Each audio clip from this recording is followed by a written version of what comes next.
vote all but finalized, the city just chose its first new mayor in 12 years. Yeah, CBS News Detroit's Julia Avant is out in the city speaking with residents about their thoughts on tonight's election results. Julia? Guys, this is what residents have been telling me. First off, they're happy with the results. They're not surprised Mary is taking the seat and is projected the winner.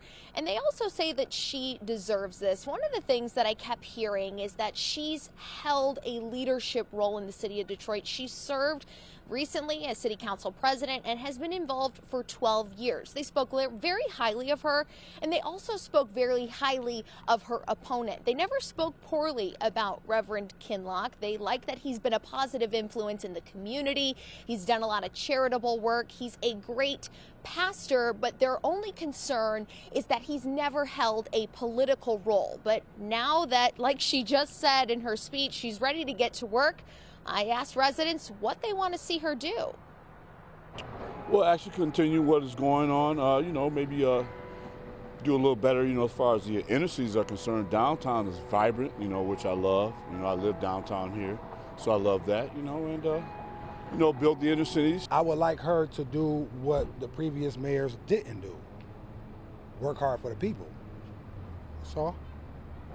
Because a mayor is supposed to be for the city of Detroit and the people of Detroit. So that's all.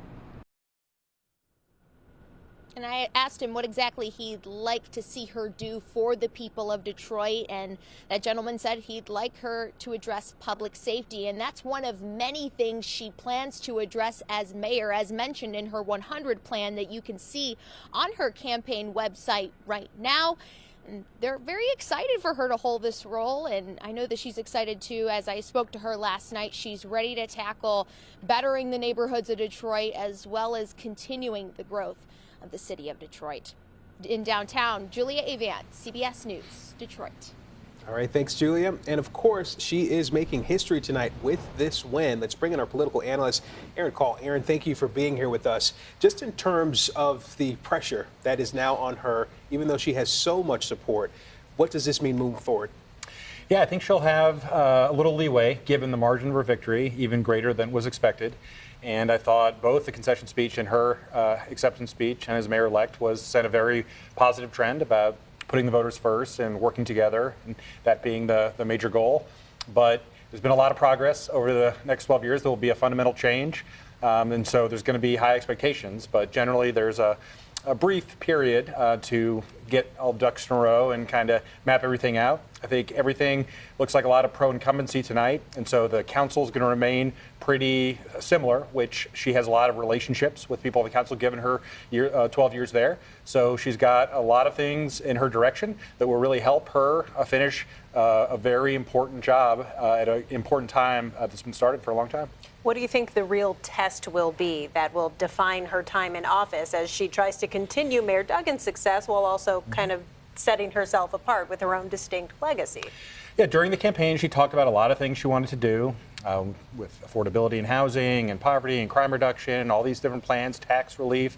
And so, giving a scorecard of were these things done? Was funding required to do it? Was she able, if things required action by the state legislature or even federal cooperation, were those things done? And so she's going to be held accountable by the voters. They obviously gave her a lot of faith tonight in the efforts, but ultimately the results will tell whether she's successful, and she has big shoes to fill, but a lot of great tools and history and relationships to try to do it. So she's built in a great place to succeed. And we'll see. Only time will tell, though, how she does. And as she does carve out her own path, what are some of the unique challenges that she will face as mayor than maybe what we saw with Duggan? Well, she's got to be her own person. I mean, she has a lot of help and connection given her family history and all the endorsements she received, both politically and financially. But everything is going to rise and fall just on herself, and there's not anybody else that she's going to be able to blame for that accountability. So I think the first step is going to be kind of separating herself from the current mayor. I mean, you don't want some of those expectations. He did such a great job. It was in a totally different situation. He endorsed her at a very opportune time. He's running for an office himself, so it's kind of charting her own course, I think, will be very important, and that's going to be tough given that Duggan's going to be right in the middle of a governor race for the next year. And so, she's got That and the relationship with the council. Part of the reason the success has existed for the last 12 years is because Duggan just had a great relationship, his personality, style, not having any arguments out in the open. Given that she's been there for the last 12 years, she really knows it inside out. Will she continue with that same approach, or have a different style because maybe she thought, well, not enough things were done or not in a quick enough way? And so there's no just one right to do it. She has to decide if she wants to kind of continue in that same way or go in a totally different one to achieve an even more important and final result. Yeah, it'll be interesting to see. The stakes are high and so are the expectations. Thank you, Aaron.